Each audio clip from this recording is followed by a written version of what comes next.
الحمدللہ والصلاة والسلام علی رسول اللہ۔ دوران ڈیوٹی نقاب نہ اتار سکنے کی بنا پر مسح کرنے کا حکم۔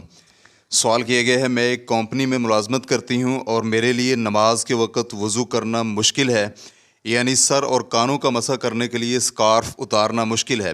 سوال یہ ہے کہ کیا میرے لیے حسب استطاعت سکارف اور کانوں کا مسح کرنا افضل اور بہتر ہے، یا کہ میں گھر جا کر ظہر اور عصر دونوں نمازیں جمع کر کے ادا کروں؟ الجواب بعون اللہ سبحانہ وتعالی۔ اول، ظاہر یہ ہوتا ہے کہ ڈیوٹی والی جگہ میں آپ کا سکارف نہ اتارنے کا سبب وہاں مردوں کی موجودگی ہے۔ اگر تو معاملہ اسی طرح ہے تو آپ یہ جان لیں کہ عورت کے اجنبی مردوں کے ساتھ اختلاط کی بنا پر بہت سی خرابیاں پیدا ہوتی ہیں، اور اس میں بہت سی ممنوعہ اشیاء بھی ہیں، مثلاً خلوت، ایک دوسرے کو دیکھنا اور بات چیت میں نرمی، اور دل کا فتنہ و فساد وغیرہ کا پیدا ہونا جو اہل دانش پر مخفی نہیں ہے۔ دوم، جو عورت بھی اس میں مبتلا ہو اور دوران ڈیوٹی ہی نماز کا وقت ہو جائے اور اس کے لیے گھر آنے تک نماز مؤخر کرنا ممکن نہ ہو، تو پھر وہ ڈیوٹی والی جگہ پر کوئی ایسی جگہ تلاش کر کے نماز ادا کرے جو لوگوں سے چھپی ہوئی ہو، اور اس کے ساتھ ساتھ نماز میں اس کا چہرہ اور ہاتھ اور سارا بدن بھی مردوں سے چھپا ہوا ہونا چاہیے۔ آپ کا یہ کہنا کہ وضو میں بالوں اور کانوں کا مسح کرنے کے لیے سکارف اتارنا مشکل ہے، اس سے بہت سارے سوالات پیدا ہوتے ہیں کہ آپ مردوں کی موجودگی میں بازو اور پاؤں کیسے دھوتی ہیں۔ آپ پر یہ چیز مخفی نہیں ہونی چاہیے کہ بازو اور پاؤں اس سطر میں شامل ہیں جن کا اجنبی مرد سے چھپانا فرض اور ضروری ہے۔ رہا مسئلہ چہرے اور ہاتھوں کا، تو اس میں علماء کرام کا اختلاف پایا جاتا ہے، لیکن اس میں بھی راجح یہی ہے کہ چہرہ اور ہاتھ بھی اجنبی مردوں سے چھپانے واجب اور ضروری ہیں۔ چہارم، بوقت ضرورت مثلاً سخت سردی یا پردہ اتارنے اور دوبارہ پہننے کی بنا پر عورت کے لیے سکارف اور حجاب پر ہی مسح کرنا جائز ہے۔ شیخ ابن عثیمین رحمہ اللہ سے یہ سوال کیا گیا، کیا عورت کے لیے اپنے سکارف اور دوپٹے پر مسح کرنا جائز ہے؟ تو شیخ رحمہ اللہ کا جواب تھا، امام احمد کے مسلک میں مشہور یہ ہے کہ اگر اس کا سکارف اس کے حلق سے نیچے تک لپٹا ہوا ہو تو وہ اس پر مسح کر سکتی ہے، کیونکہ صحابہ اکرام کی بعض عورتوں سے ایسا وارد ہے۔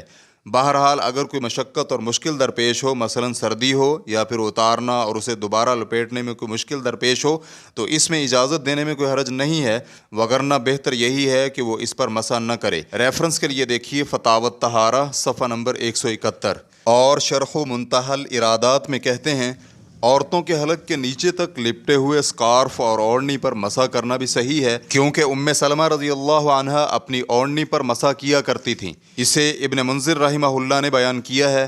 ریفرنس کے لیے دیکھیے شرح و منتہی الارادات جلد نمبر 1 صفحہ نمبر 60۔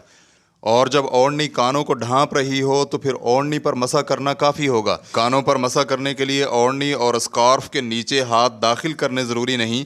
اسی طرح اگر مرد نے امامہ اور پگڑی باندھ رکھی ہو تو اس کے لیے کانوں پر مسح کرنا لازم نہیں، چاہے وہ ننگے بھی ہوں، بلکہ ایسا کرنا صرف مستحب ہے۔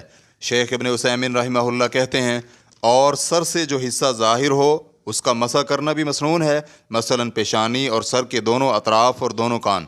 ریفرنس کے لیے دیکھیے فتاوی الطہارہ صفحہ نمبر 170۔ پنجم، مسلمان عورت کو اللہ رب العزت کا تقوی اختیار کرنے کی حرص اور اللہ کا حکم تسلیم کر کے اس پر عمل کرنے کی کوشش کرنی چاہیے، اور اللہ رب العزت کے ممنوعہ امور سے اجتناب کرنا چاہیے، اور اختلاط والی جگہ پر کام اور ملازمت کرنے سے دور رہنا چاہیے، کیونکہ ہو سکتا ہے وہاں اللہ کا غضب اور ناراضگی نازل ہو۔ اور مسلمان عورت کو چاہیے کہ وہ دنیاوی معاملات کو آخرت پر ترجیح مت دے، کیونکہ دنیا کا مال و متاع تو زائل اور تباہ و برباد ہونے والا ہے، اور جو کچھ اللہ کے پاس ہے وہ باقی رہے گا، کبھی ختم نہیں ہوگا۔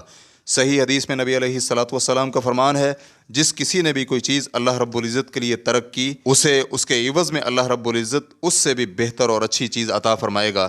اسے علامہ البانی رحمہ اللہ نے اپنی کتاب حجاب المرأۃ المسلمہ صفحہ نمبر 49 میں صحیح قرار دیا ہے۔ اللہ رب العزت سے دعا ہے کہ وہ آپ کو ایسے کام کرنے کی توفیق نصیب فرمائے جس میں آپ کے دین و دنیا اور آخرت کی بھلائی ہو۔ اسلام QA ریکارڈنگز مؤسسۃ الشیخ محمد صالح المنجد، المملکۃ العربیۃ السعودیہ، فتویٰ نمبر 72391۔ والسلام علیکم ورحمۃ اللہ وبرکاتہ۔